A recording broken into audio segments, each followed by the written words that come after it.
একটা ছবি উঠাবো, এটা কি উঠে আমার সাথে ছবি উঠাবে বুঝেন, দাঁড়াইয়া আকারে ওই ফিলিং স্টেশনে তে চাইয়া রইলাম যে দাঁড়াইয়া ফেসাব করলো, দুধ দিয়ে আইসে আমার লোক ছবি উঠে।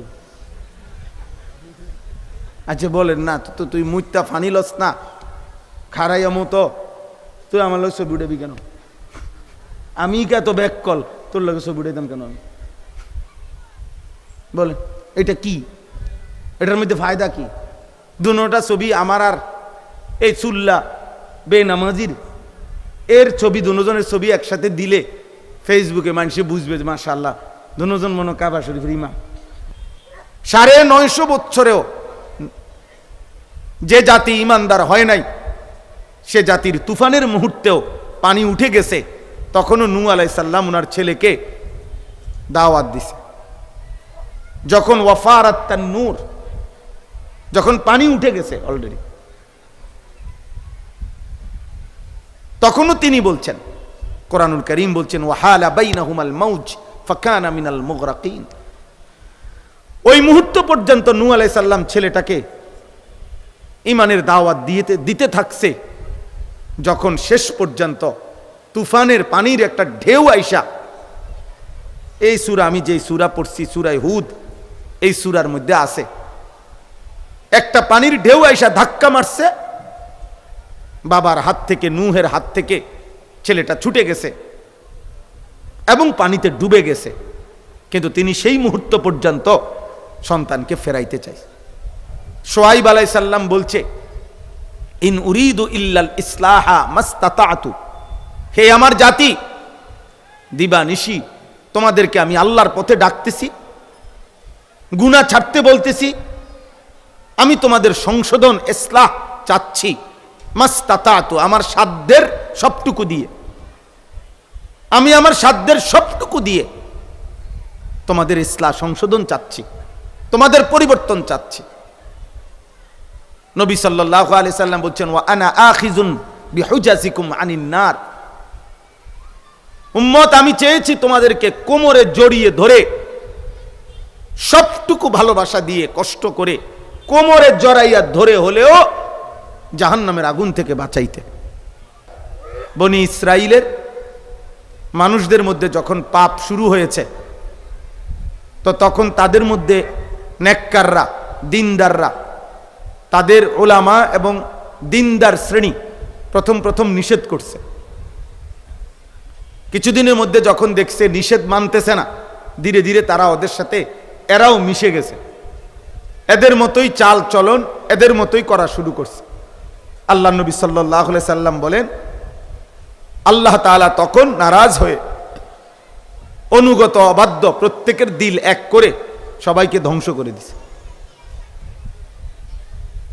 হাদিসের মধ্যে আছে, আমরা অনেকেই জানি এটা, রাসূলুল্লাহ সাল্লাল্লাহু আলাইহি ওয়াসাল্লাম ইরশাদ করেছেন আল্লাহ তাআলা জিবরিলকে একটি বস্তি, একটি এলাকায় ওদেরকে আল্লাহর নাফরমানির কারণে উল্টাইয়া ফেলার জন্য আল্লাহ আদেশ করছেন, ইন্নাল্লাহা আওহা, এই শহর, এই জনপদ উল্টে দাও।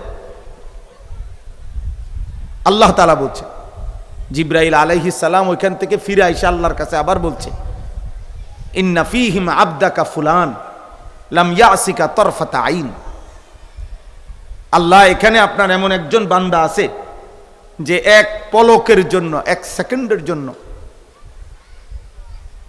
আপনার কোনো নাফরমানি করে নাই, আপনার আনুগত্যই করতেছে। ও মিয়ারে কি করতাম, এই বুজুর্গরে কি করা? আল্লাহ তাআলা বললেন ইকলিবহা ওয়াকলিবিল মদিনা, আগে হেরে উল্টানি দিবা, আসার দিবা প্রথম হেরে, এরপরে পুরা শহর উল্টাইবা। আমার জমিনে আমার নাফরমানি চলতেছে, আমার বান্দারা প্রতিনিয়ত নাফরমানিতে লিপ্ত, অথচ তার চেহারায়, কপালে একটু ভাঁজও পড়ে নাই, চেহারাটা একটু মলিনও হয় নাই যে আরে আল্লাহর বান্দারা কি করছে, তাদেরকে ফেরাইবার একটু চেষ্টাও করে নাই।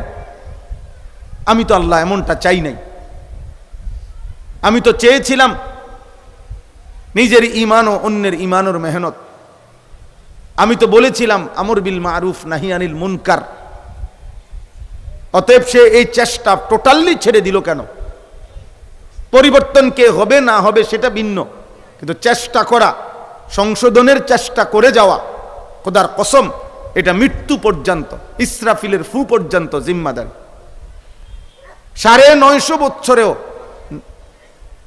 যে জাতি ইমানদার হয় নাই, সে জাতির তুফানের মুহূর্তেও পানি উঠে গেছে, তখনও নূহ আলাইহিস সালাম ওনার ছেলেকে দাওয়াত দিছে। যখন ওয়াফারাত তান্নুর, যখন পানি উঠে গেছে অলরেডি,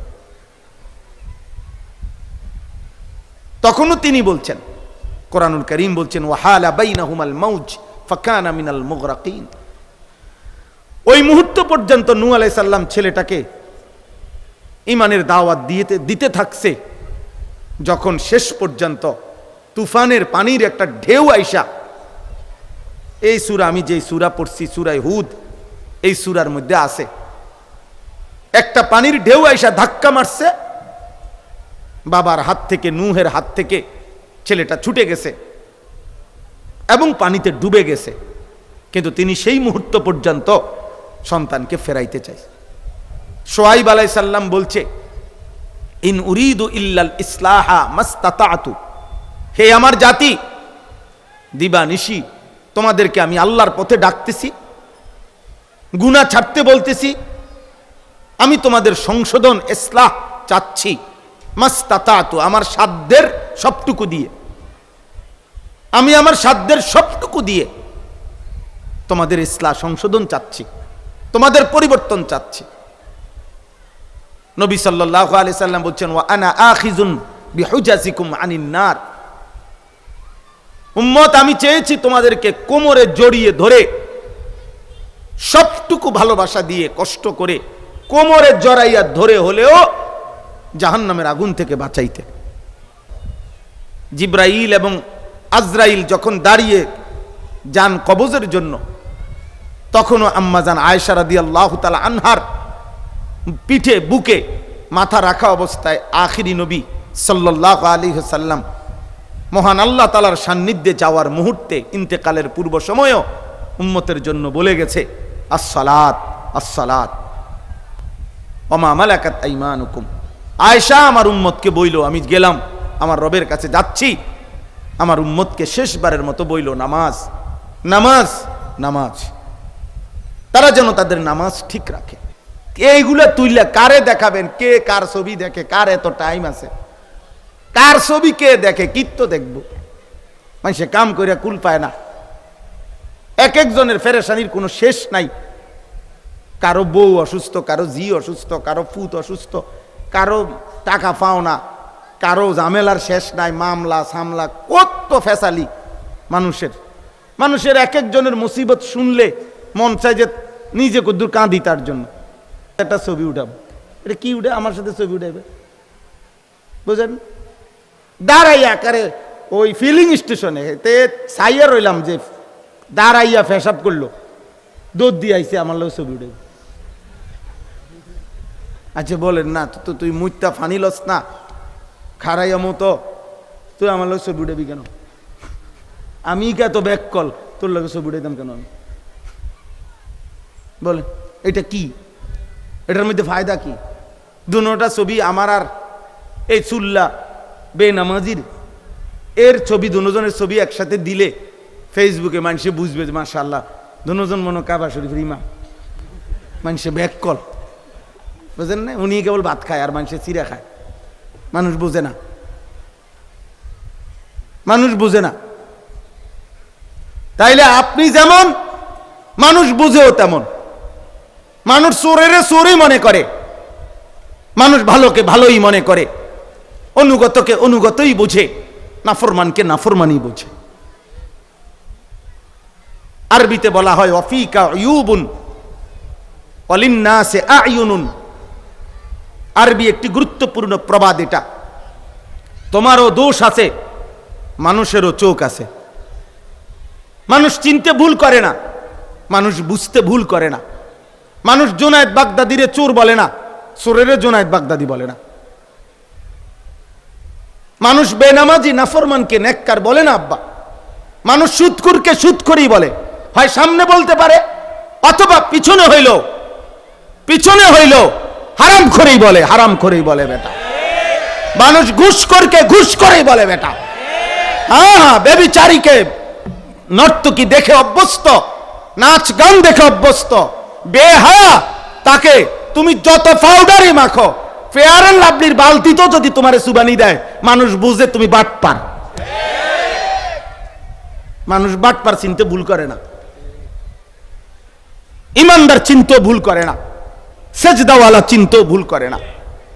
আল্লাহ নবী সাল্লাল্লাহু আলাইহি সাল্লাম বলছেন, মান কাসুরা সালাতুহু হাসুনা ওয়াজহুহু, যার নামাজের পরিমাণ যত বেশি তার চেহারার সৌন্দর্যের পরিমাণ তত বেশি।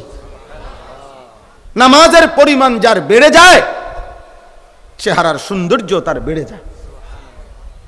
এজন্য চিনতে কেউই ভুল করে না। সবাই ভাতে খায়, আমনে শুধু ভাত খান, বাকিরা চিরা খায় এমন না।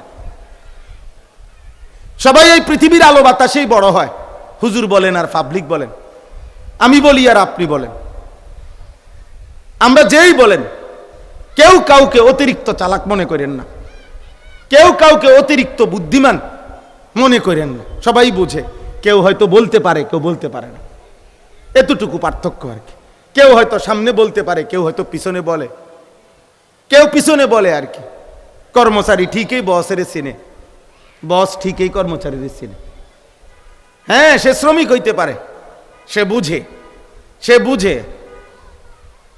সামনের প্রশংসা আর পিছনের মূল্যায়ন এক না সবার বেলায়। এই জন্য দোস্ত আমার, ভাই আমার, বাপ আমার, বয়স্ক হন, নওজোয়ান ছেলে, তোমাদেরকেও বলি ভাই, এই অসভ্যতা ছাড়তে হবে, এই মূর্খতা যে দিবা নিশি মোবাইল কেন্দ্রিক জিন্দিগি আমাদের দুনিয়ার বাস্তবতার জন্য, এই বর্তমান পৃথিবীর বাস্তবতা, পৃথিবীতে বেঁচে থাকা, আগামী প্রজন্মের নিরাপদ পৃথিবীর জন্য এই ব্যাপক হারে এইভাবে মোবাইলের আসক্তি এটা কমাইতে হবে। নাহলে এই পরিমাণ অকর্মণ্য অপদার্থ, এই পরিমাণ অলস নতুন প্রজন্ম তৈরি হইতেছে, যাদের দ্বারা আগামীর সময়ে দুনিয়া গড়াও কঠিন হয়ে যাবে, আখেরাত তো নাই। ধারাবাহিক মেহনত ছাড়া মানুষ পরিশ্রমী কাজ করতে পারে না। একটি প্রজন্ম, এখনকার এই জেনারেশন, তাদেরকে মাত্রাতিরিক্ত এই মোবাইল আসক্তি থেকে ফিরাইতে হবে। আপনি বাপ, আপনি অভিভাবক, আপনি বড় ভাই, আপনি চাচা, আপনি